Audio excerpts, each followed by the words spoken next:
जब भीमराव अंबेडकर विदेश पढ़ने गए, 1913 में वो विदेश पढ़ने के लिए गए,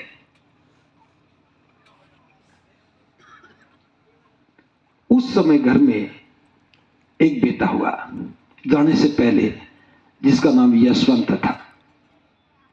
यशवंत की उम्र मात्र 6 महीने थी जब बाबा साहब ने घर छोड़ने का निर्णय लिया विदेश जाने के लिए। छात्रवृत्ति 2 वर्ष के लिए थी, निवेदन करने पर 3 वर्ष की हो गई। 1 डिग्री करने के लिए गए थे, बाबा साहब कई पढ़ाइयां करने लगे। बाबा साहब और पढ़ना चाहते थे, लेकिन जो दीवान था बड़ौदा रियासत में, उसने नहीं पढ़ने दिया।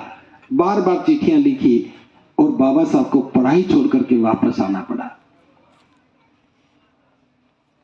वापस आने के बाद बड़ौदा रियासत में गए,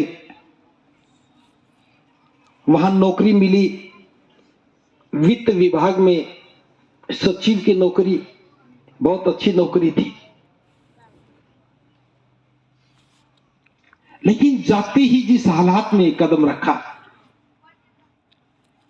वहां से बाबा साहब का जीवन रूपांतरित होने लगा। जिस दफ्तर में प्रवेश किया, जिस चटाई को आपने बिछा रखा है, ऐसी वहां भी बिछी थी, उसको समेट लिया। भैया कैमरामैन हाथ लगाओ, ये मत करो भैया, रिकॉर्ड करो या ना करो, ये मत करो।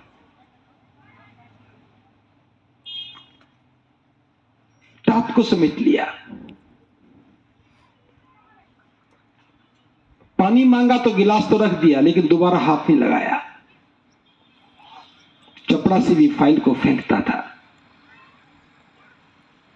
मैं इन सारी बातों को विस्तार से नहीं बता रहा हूं,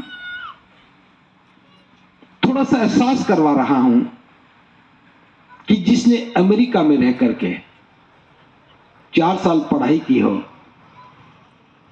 वहां का एक सुंदर वातावरण देखा हो, जिसे एक छात्र होने का एहसास हुआ हो, रियासत में आकर के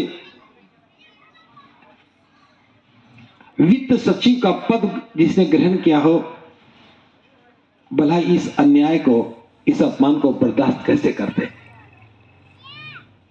पूरी बड़ौदा के किसी भी होटल में रहने को जगह नहीं मिली। पारसियों की धर्मशाला में 10 दिन बिताए और 11वें दिन जब पारसी लोग लाठी लेकर के मारने के लिए आए, अपशब्द भी कहे, गालियां भी दी, सामान को उठा के बाहर फेंक दिया। बाबा साहब ने कहा कि मुझे कुछ दिन की मोहलत दे दो, लेकिन एक नहीं सुनी, जान से मारने की धमकी दी। तो वहीं से बाबा साहब ने सामान को समेटा और जाकर के महाराज को अपना इस्तीफा सौंप दिया। बाबा साहब ने कहा कि नौकरी करने के लिए तो मैं आया हूं, लेकिन नौकरी के बदले में जो अपमान मिलेगा, इसकी मैंने कल्पना नहीं की थी। ऐसे वातावरण में मैं नौकरी नहीं कर सकता। लेकिन बड़ौदा के महाराज का कर्ज तो था। बड़ौदा के महाराज ने कुछ नहीं कहा। जब वहां से बाहर निकले तो रेलवे स्टेशन पर आए, पता चला कि गाड़ी 4 घंटे देरी से चल रही है। तो 4 घंटे स्टेशन के पीछे की तरफ एक छोटी सी नदी थी। नदी के पार महाराज सयाजी गायकवाड़ का एक बाग था। उस बाग में एक बरगद का पेड़ था। उसके नीचे बाबा साहब 4 घंटे तक बैठे रहे और सोचने लगे